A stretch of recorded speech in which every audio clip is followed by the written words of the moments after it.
Having reviewed the method for primes of the form 4k plus 3, we now shift our focus to primes of the form 4k plus 1. By employing the simple descent technique, our goal is to uncover the representation as x squared plus minus n times y squared, if such a representation indeed exists. In order to extend the simple descent method for primes for k plus 1, it's crucial that n be a quadratic residue of p. This condition allows us to leverage Niven's ingenious procedure. Just as we saw in the preceding section, this requirement sets the stage for obtaining an equation of the form m squared plus n equals p times k sub 1, laying the foundation for an infinite descent, which might lead to a representation or simply reveal divisibility. But while this procedure works for all primes 4k plus 3, it only works for half of the primes 4k plus 1. Niven, in his comprehensive book, introduces Tonelli-Shanks algorithm as a universal fix for primes of the form 4k plus 1. Yet, we can still use Niven's procedure for primes 8k plus 5. And for primes 8k plus 1, a few adjustments are all it takes to make it work. Furthermore, as k becomes increasingly divisible by 2, then an infinite descent emerges, whose extreme cases are Fermat primes. When n is a quadratic residue of p, it follows that n raised to p minus 1 divided by 2 minus 1 is divisible by p. So p divides one of the brackets. The first case to analyze is when p divides p minus 1 over 4 plus 1. As a first step, we multiply all terms by n, and then replace p as 8k plus 5. Simplifying, we find that the power of n is 2 times k plus 1. Upon regrouping, we get a perfect square. And so we can compute the congruence modulo p to find m.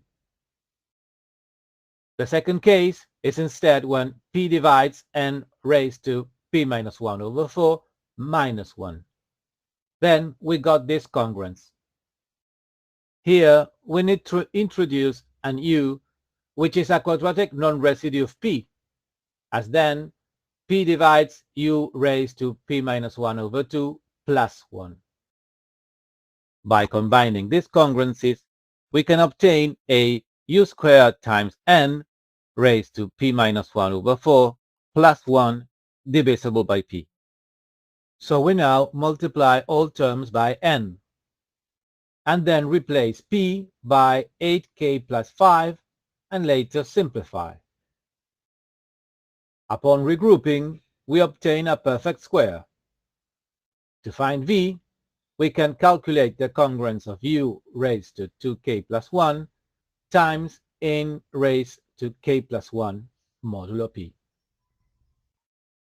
Thus, we showed how to find the square plus n divisible by p for both cases, when p is of the form 8k plus 5. Let's see an example. Prime 53.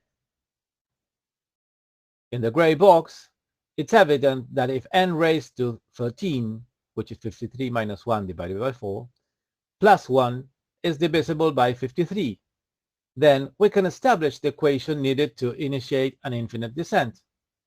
This allows us to uncover potential representations of 53 as x squared plus n times y squared.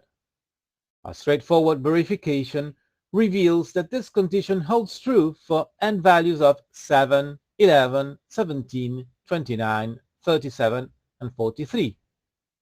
Beginning with a computation of the congruence of n raised to 7 modulo 53, we observe that the square of the residue plus n is indeed divisible by 53 as required. Now we can check those potential representations. The earlier step already gave us two representations, 53 as 6 squared plus 17 times 1 squared, and 53 as 4 squared plus 37 times 1 squared. Now we'll apply the simple descent to the remaining cases. For n equal to 7, we find that 24 is congruent to 2 modulo 11, and so 2 squared plus 7 equals 11. The product of both equations yields 53 times 11 squared. By applying extended Brahmagupta's identity, we know that 11 will divide both squares for some combination of plus minus signs. Indeed, 53 times 11 squared equals 55 squared plus 7 times 22 squared. So dividing by 11 both squares, we find that 53 equals 5 squared plus 7 times 2 squared.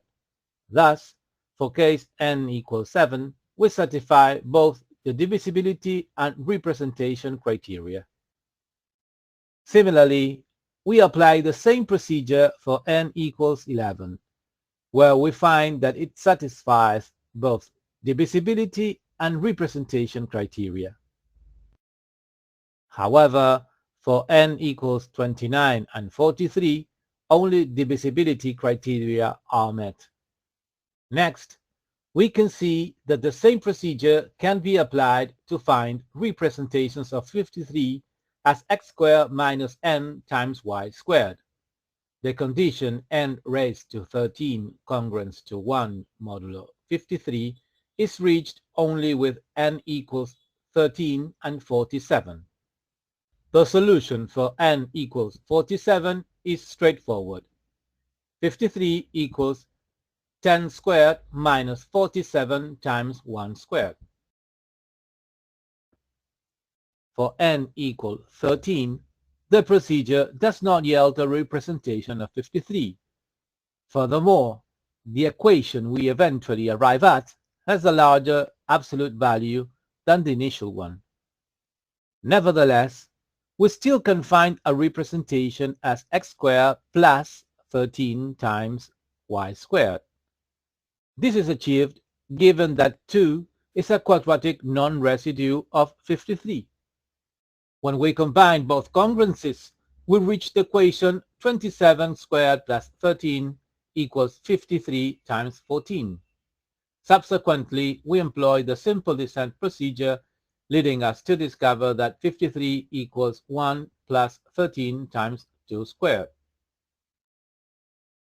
This approach employed for n equals 13 can be generalized to other values as well.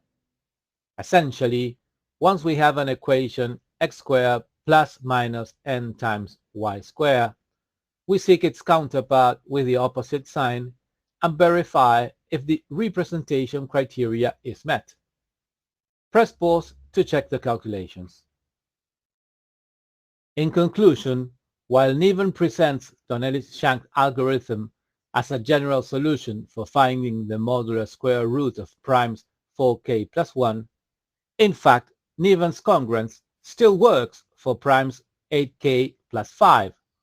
We have demonstrated that a solution is attainable either if p divides n raised to p minus 1 over 4 plus 1 or n raised to p minus 1 over 4 minus 1. Furthermore, we illustrated cases where once a representation x squared plus n times y squared is found, a corresponding representation x squared minus n times y squared can also be derived.